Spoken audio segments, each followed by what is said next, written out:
Okay, isang magandang araw na sa iyo, Papa Buboy.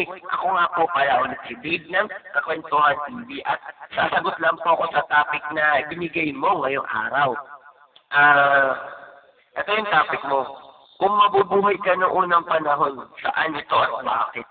Siguro kung ako mabubuhay noong unang panahon, sarap siguro mag-time travel papunta dun sa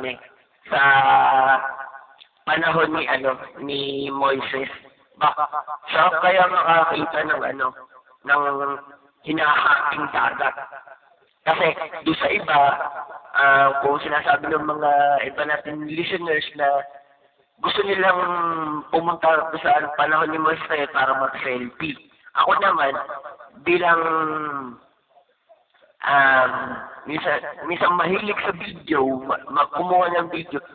Kung ako pupunta ron, habang hinahati ni Moises yung dagat, kukunan ko siya ng video. Tapos, kapag nakuna ko na ng video, makikipagkamay ako kay Moises. Tapos sabihin ko, salamat sa iyo, pinalaya mo ang ating mga kapwa-taong na naghirap sa Egypto. O, di ba? Bayani na siya.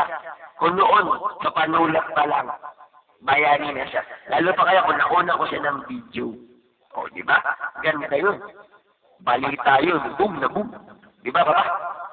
At yung nagisagot ko sa topic mo, Papa Buboy, muli po, ako po ulit si Dave ng Kakwentuhan TV na sumagot po sa topic po ni Papa Buboy para po sa Barangay LS 97.1.